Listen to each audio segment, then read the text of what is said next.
सच्चिदानंद सद्गुरु साईनाथ महाराज की जय। సాయిరామ్. నేను మీ అశోక్ మహారాజ్. ఒకరోజు తార్కాడ్ భార్య షిరిడీలో భోజనం చేస్తూ ఉంది. అలా భోజనం చేస్తూ ఉన్నప్పుడు ఆశగా ఒక కుక్క వచ్చి ఆమె సైడ్ చూస్తూ ఉంది. ఈమె దయతో ఒక కుక్క మెక్కి ఆ రొట్టె విసిరేసింది. ఆ కుక్క ఆ రొట్టెని తీసుకొని వెళ్ళిపోయింది. ఒక 2-3 నిమిషాల తర్వాత అశుద్ధాన్ని ఒళ్ళంతా పూసుకొని ఒక వరాహం వచ్చింది. దుర్వాసనగా ఉంది, దాని మీద వాసన అది వస్తూ ఉంటే.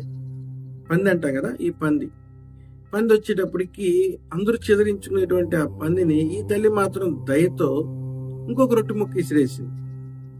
ఆ పంది కూడా రొట్టె ముక్కను తీసుకొని వెళ్ళిపోయింది. ఈ మామూలుగా భోంచేసింది. తన యొక్క గుడారానికి తను నివసించే దగ్గరికి వెళ్ళి కాసేపు రెస్ట్ తీసుకొని సాయంత్రంగా బాబా దగ్గరికి వెళ్ళింది. బాబా దగ్గరికి వెళ్తే బాబా అంటున్నాడు, అమ్మా, నువ్వు మధ్యాహ్నం పెట్టిన నాకు ఆహారం చాలా మధురంగా ఉంది, ఇంకా నాకు తేపులు వస్తూ ఉన్నాయి అని చెప్పి అన్నాడు.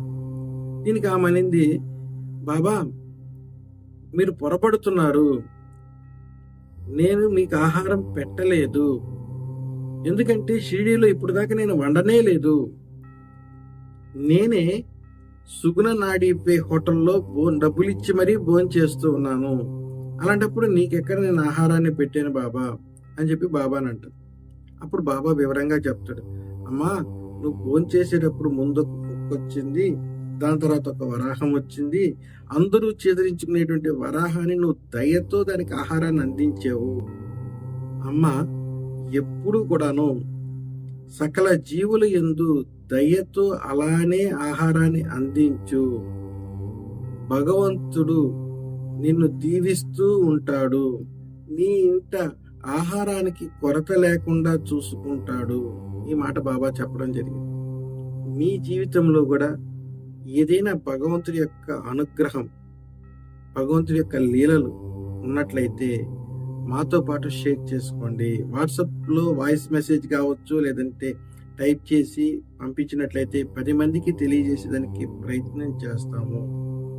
వీడియోగా నచ్చినట్లయితే లైక్ చేయండి, మన ఛానల్ని సబ్స్క్రైబ్ చేసుకోండి, భక్తులు 10 మందికి షేర్ చేసేదానికి ప్రయత్నం చేయండి. ఏవేవో షేర్ చేస్తుంటాం, వేటి గురించో కామెంట్స్ పెడుతూ ఉంటాము.